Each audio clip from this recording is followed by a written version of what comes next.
닻을 올린 제12대 제주도의회 각 당의 원내대표와 함께 앞으로 4년 동안의 각오와 또 주요 현안에 대한 입장 들어보는 연속대담 순서입니다. 오늘은 강충룡 국민의힘 원내대표 자리했습니다. 안녕하십니까? 예, 반갑습니다. 네. 자, 이번 지방선거에서 이제 재선에 성공을 하셨고 또 예. 국민의힘 원내대표를 맡게 되셨습니다. 예. 어떤 각오로 임하실 계획인가요? 우선 다시금 제주도민 여러분을 위해서 일할 수 있는 기회를 주신 지역구인 효돈, 송산, 영천 지역주민 여러분 진심으로 감사합니다. 지역을 위해서 최선을 다하겠습니다. 아울러 국민의힘 원내대표로서 우리 의원님들과 더불어 제주도민들의 사랑을 더욱 받는 정당이 될 수 있도록, 대한정당이 될 수 있도록 더욱 노력하겠습니다. 지켜봐 주십시오. 고맙습니다. 네. 원내대표로 선출이 되고 민주당과 예. 원구성 협상이 순탄하지가 않았습니다. 예. 네. 이유가 뭐라고 보세요? 입장차가 좀 있었습니다. 큰 틀에서 약 두 가지가 있는데요. 첫 번째는 비율에 따른 의석수 배분이었습니다. 저희 국민의힘 의원님 수는 12명, 또 더불어민주당 의원님 수는 27명이라 가지고 약 2.5대 1. 그러니까 전반기 또는 하반기에 두 자리의 상임위원장 목을 저희 국민의힘이 최소한 가져와야 된다. 그리고 도정이 오영훈 도정임에 또 의회 또한 다수당이 더불어민주당임에 1.5석보다는 좀 더 많은 2석을 바랬고, 이게 첫 번째 핵심의 한 가지였고요. 두 번째는 상임위원장 목에 대해서 협의 없이 뭐 지명하듯이 예를 들면 더불어민주당에서 협상하기 전부터 예를 들어 농수축위원장이 누구다, 환경도시위원장이 누구다 이렇게 하면은 이거는 협의가 아니고 미리 통보 형식으로 된다. 이거는 앞으로 절대 협상이 아니기 때문에 받아줄 수 없다.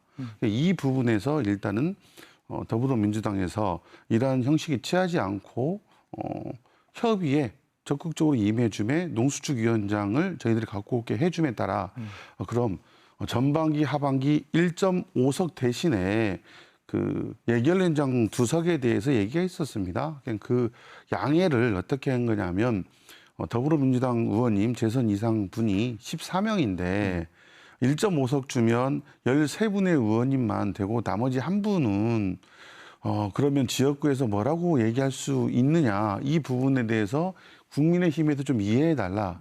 이런 부분에서 통 크게 서로 우리 도민들에게 삶는 모습이 아닌 좀 희망을 줄 수 있는 모습으로 가자.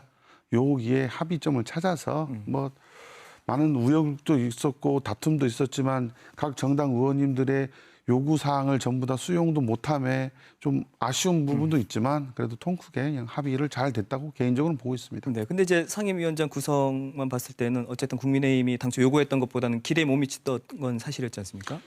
그 두 가지죠. 그러니까 그 상임위원장 목으로 저희들은 흔히 말해서 농수축위원장 또는 환도시위원장을 반드시 요구를 했고 그거를 더불어민주당에서 양보해줬고 저희들은 한석을 안 갖고 오는 대신 2년짜리 아닙니까?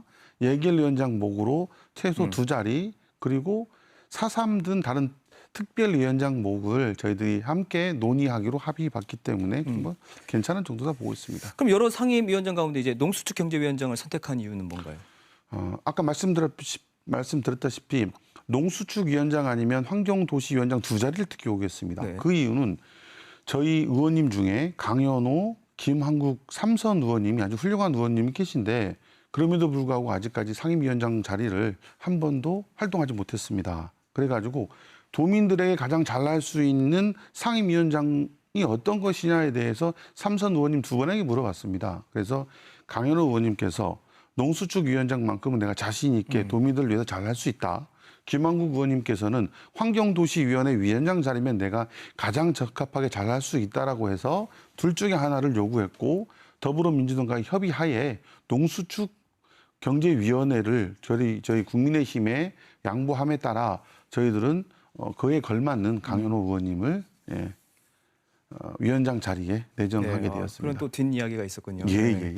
오영훈 도지사가 역대 최대 규모의 추경안을 편성을 했고 이 중에 3천억 원 이상을 민생경제 회복에 쓰겠다라고 밝혔거든요. 이건 어떻게 평가하세요? 아직 저희 의회에 정확한 예산이 들어오지 않았습니다. 예산안이. 그럼에도 불구하고 오영훈 도지사 쪽에서 얘기한 팩트를 기반으로 추론을 해보면 첫 번째 8,500억 규모의 추경을 편성한다. 이는 역대 최대 규모의 2배 이상 되는 금액이고 여기에 국고보조기금 2,000억 그리고 법정병비 1,600억을 빼면 약 한 4,900억 중 3,000억을 민생경제한다. 요 내용 아닙니까? 네. 두 번째 또 팩트가 뭐였냐면 제주에 지금 제주 도정의 재정은 괜찮다. 그리고 하반기에 경기 하강이 예상되며 수입이 좀 부족할 것이다. 이에 따라서 지금은 지방채 발행하지 않겠다. 이 뜻은 내년도 본 예산에 지방채 발행했다는 뜻을 보여집니다. 이거는 사실 제가 보건대 거의 최악의 경우다. 왜 그러냐면 지금은 전 세계가 코로나19로 인해서 팬데믹과 러시아 우크라이나 전쟁으로 인해 가 3고 현상 아니겠습니까? 고유가, 그다음 고물가, 고금리인데 일단 고물가 때문이라면 사실 지금 제주도는 7.4% 고물가 아주 극단적인 지금 상황에 치닫는데 그 이유는 알다시피 코로나19에 따른 돈풀기 때문이었거든요. 그에 따라 가지고 이미 예상됐지만 돈풀기에서 경제 활성화하고 나중에 너무 활성화된다면 금리를 올리고 고물가를 줄이기 위한 정책을 경제학자들은 많이 추구합니다. 그래서 지금 전 세계적으로 금리가 인상되고 고물가를 잡기 위한 대책을 내용에 지금 오영훈 도정은 제가 보기엔 지금 돈풀기로 지금 보입니다. 이거는 고물가를 어떻게 잡으려는지 모르겠습니다. 또 이 어려운 시기에 고금리 상황에 지방채를 또 발행한다?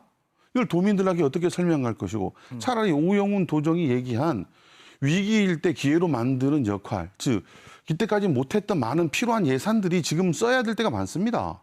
예를 들어 가지고 화학비료 문제로 지하수 오염이 되지 않습니까? 비료값이 2배 이상 인상됐습니다. 그럼 화학비료 대신 유기밀 비료에 많은 예산을 투입해서 화학비료 대신 유기밀 비료에 쓸 수 있는 그런 방향성 제시라든가 그다음에 제주다움, 제주 청경을 지키기 위한 다양한 방법들이 하수종말 처리장이라든가 여기에 관로를 아주 먼 데까지 뺄 수 있는 방법들이 많이 있습니다. 이럴 때 돈 쓸 때가 많이 있는데 이렇게 돈 풀기 하면서 정확히 어떤 생각으로 하는지는 추경안이 와봐야 알겠습니다만 아직 걱정이 좀 태산 같습니다. 그럼 첫 추경 예산안 심의 과정에서 어떤 점을 좀 집중적으로 살펴볼 계획이세요? 그겁니다. 돈 풀기냐 아니면 위기를 기회로 보는 예산이냐. 그 흔히 말해서 지금 제주의 생명수인 지하수를 지키기 위한 예산이 턱없이 부족합니다. 제주의 지하수의 60%가 지금 유실되고 있습니다. 그 이유는 노후화된 그 관로 교체가 전국적으로 20년 이상 돼야 되는데 제주는 유수율 때문에 빨리 지금 노후화되거든요. 이에 따른 대책이라든가 그 지하수 보존을 위한 다양한 방법을 해야 됩니다. 대체 자연수라든가 이런 방법들이 다양한 예산이 필요함에도 불구하고 이 상황에서 과연 내년에 지방채를 준비하면서까지 돈 풀기를 지금 해야 될 상황이냐에 대해서 저희 물론 그건 국민의힘에서 가정이고요. 보겠습니다. 네, 네. 아니 오늘 발표가 또 나왔습니다. 3, 4인 기준으로 3, 40만 원씩 1인당 10만 원씩 이상 지원한다. 요 발표를 받기 때문에 아마 그게 팩트라면 그렇게 보여진다고 보입니다. 자, 다음 질문으로 넘어가 볼 텐데 강충영 원내대표는 제2공항 추진을 해야 한다라는 입장을 여러 차례 밝히셨고 네, 맞습니다. 국토부에서 사실 2공항 추진으로 방향을 좀 잡은 것 같아요. 현 상황 어떻게 보세요?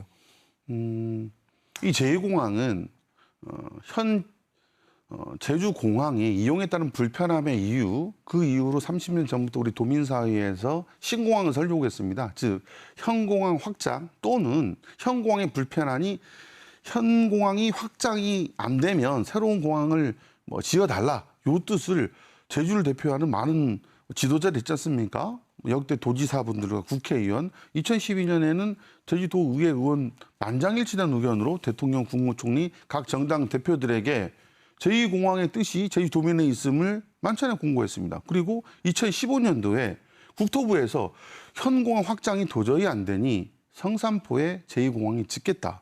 그리고 7년 열렸습니다. 그 지역 주민들은 이에 따른 불편함을 호소하고 있습니다. 토지 거래라든가 재정적 불편함 이상으로 고통이 많이 있죠. 갈등이라든가 이런 이제는 그래서 그 끝내야 갈등은 됩니다. 어쨌든 해소를 해야 될 것 아니겠습니까? 맞습니다. 어떤 방안이 있을까요? 일단 이유를 물으면 왜 반대할까? 물론 환경적인 부분도 있습니다만은 제가 알기론 모 전직 의원님이 말씀하신 내용이 저는 맞다고 봅니다. 그 내용이 어떤 거냐면 서쪽 지역으로 올 줄 알았는데 동쪽 지역으로 가니까 서쪽 지역 주민들이 상대적 발탁감이 들 것이 아니냐. 맞습니다. 그렇기 때문에 저는 이번에 서쪽 지역에 친환경 대규모 스포츠 특구 약 한 4조 원 정도의 규모를 지어서 전지 훈련팀들을 서쪽 지역에서 하고 그다음에 자연 체험 관광이라든가 서귀포 제주도에 있는 스포츠인들이 글로 가서 문화생활을 즐길 수 있는 이런 공간을 해준다면 제2공항이 뭐 서쪽에 갈 건데 동쪽으로 갔다 이런 도민 갈등이 최소한 풀 수 있는 방안이지 않을까 나름 이렇게 생각해봤습니다. 알겠습니다. 그러면 오영훈 도지사가 공약한 제주형 기초자치단체 부활 이건 어떻게 뭐 임기 내 실현 가능할까요? 쉽지는 않을 걸로 보입니다만 반드시 해야 된다고 봅니다. 우선 제주도민이 원하고 있습니다. 그럼에도 불구하고 좀 우려되는 내용이 잘 모르겠습니다.